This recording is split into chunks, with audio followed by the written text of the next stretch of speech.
All right, so today's art talk is going to be with the artist Louis Tiffany. I think most of you know him from the stained glass work that he's done. He's in an Art Nouveau period, and let's hand it over to Sarah. Hi, everyone. Happy Thursday. Louis Comfort Tiffany was the eldest son of Charles Louis Tiffany, the founder of Tiffany & Company. He was born in New York City in 1848. And despite having gone to two different military schools in his adolescence, he was always drawn to the arts. It could be, growing up in a family of jewelry designers and decorative arts designers. So he began with painting, and he attended the National Academy of Design in New York, and then worked under artists like Samuel Coleman and Leon Adolphe Auguste Belly. He went on to form the Associated American Artists with his peers, and it consisted of artists that were interested in exotic designs and exotic interior designs, which paralleled the aesthetic movement or Art Nouveau, which kind of rebelled against the fussy and drab Victorian life or Victorian design. So because of his family's wealth, Tiffany was able to travel throughout North America, Europe, and North Africa, gaining inspiration for his work. And you can see behind me, I'll move out of the way, this is his house that he built in New York. It's called Laurelton Hall, and you can obviously see, Asian-inspired designs, Middle East-inspired, North African-inspired designs in the house that he designed and built. So we can see in this painting as well how he was inspired by North Africa. This is called Snake Charmer in Tangiers, Africa, done in 1872. And this is set in Morocco. And we could see that the time of day is conveyed by the golds and the reds and the kind of the darker color palette. And something notable about this is the inclusion of decorative elements in the painting, such as the detail of the rug, the detail of the roofline, and the inclusion of the columns that all show that Tiffany had a fascination with the decorative arts. And this painting could have also been inspired by one of his mentors I mentioned earlier, Leon Adolphe Auguste Belly, who was a well-established painter of the Orientalist movement.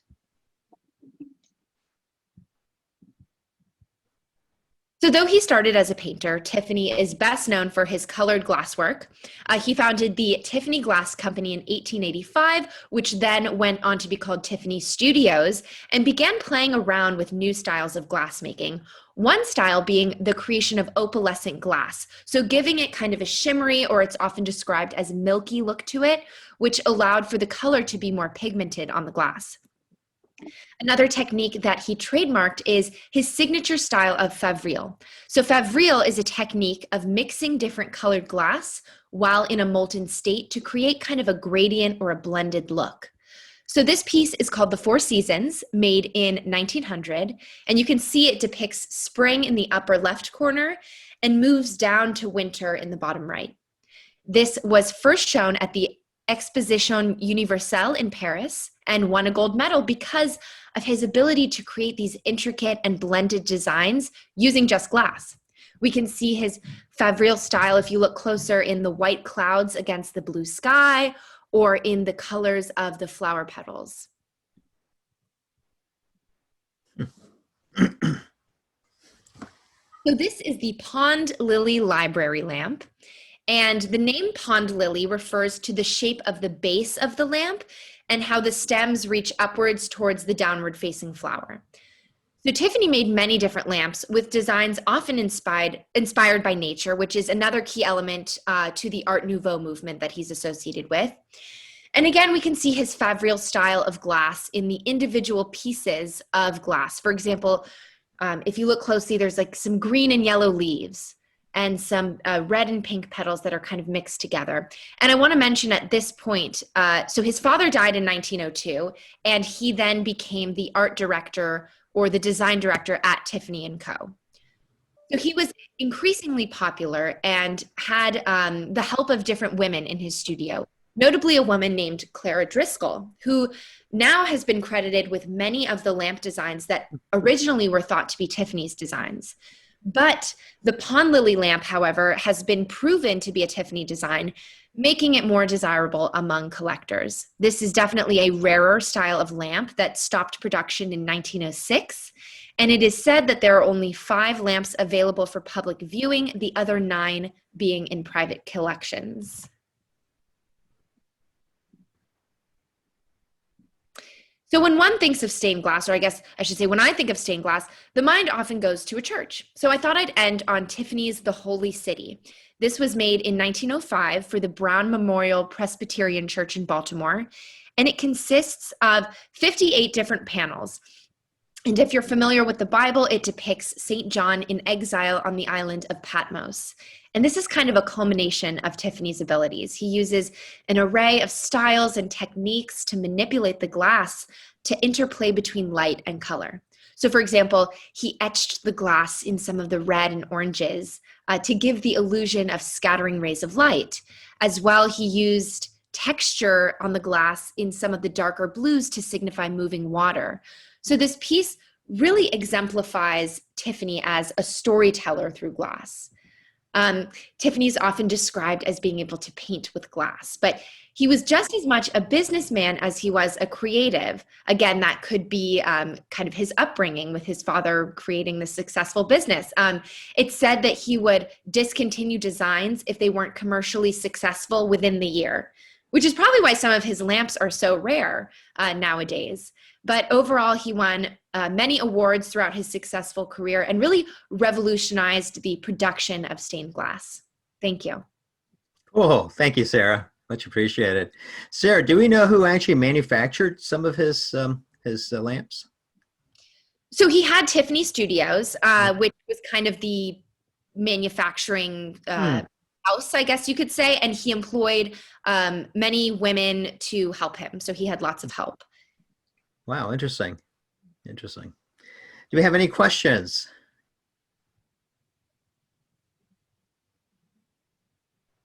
I'm just looking at. AJ, I'll throw one out there. Yeah. As usual. Hi, Sarah. I want to know if there was a particular lamp, perhaps, that was so mass produced by Tiffany that it became maybe just a typical garage sale item that you might have found in the middle of the last century, where people didn't attach a lot of value to it. And then suddenly now, or maybe in the past few decades, that garage sale find has been discovered as, you know, some great stroke of luck that you found it, and now it's a highly valuable item. Well, I think it's that Pond Lily lamp I showed, that kind of stained glass lamp, was a very popular design of lamp in general in that kind of late 1800s, early 1900s. Specifically from Tiffany, I'm not sure if there were any that were so mass produced. I mean, it still was Tiffany & Co. So I don't think it was accessible to everyone to be able to be so mass produced. I was watching a video though of a woman who, this was maybe 10 years ago, her parents had bought a vase at a garage sale, and it turns out it was a Tiffany vase that was super rare. So, you know, things like that do happen. I'm not sure there was one lamp in particular that was so widely mass produced by Tiffany. Antique Roadshow, I'm sure they probably uncovered a number of originals in that show. Hey, Sarah, how much is that window worth at that church? Do they have an estimate on that thing? I would have to look into that. I don't know, but I imagine a lot of money. And I think in particular church, there are multiple Tiffany pieces. So I think the church itself is definitely a, you know, historical site. Yeah. I suspect, Dave, if you asked the church elders, they'd probably say priceless. Yeah, sure, it's priceless.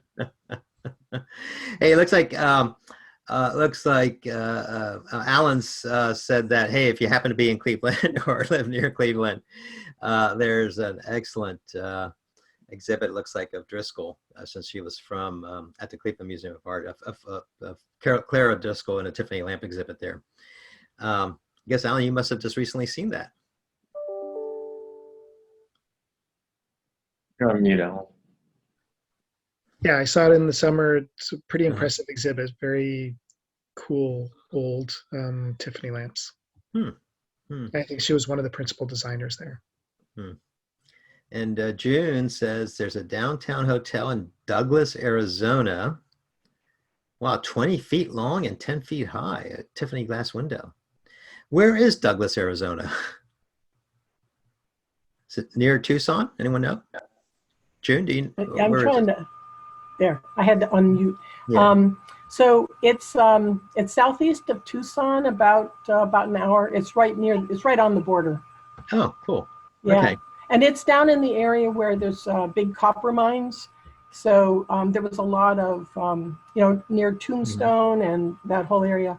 There was a lot of money in those days, and they were able to bring the Tiffany glass. There's also another one in the ceiling that it doesn't have the cactuses, but it's spectacular. It came out on the railroad. So you could plan a little bit of a road trip around Tombstone, Sierra Vista, and Douglas. That's right. In Patagonia. It's a cool Right. area there. Yeah. Yeah. Cool. Hey, thank you. All right. Do we have any other questions for Sarah on Tiffany? I think some of his art is also being shown at the Musée d'Orsay in Paris as a part of their permanent exhibit as well. So interesting artist. Yes, definitely.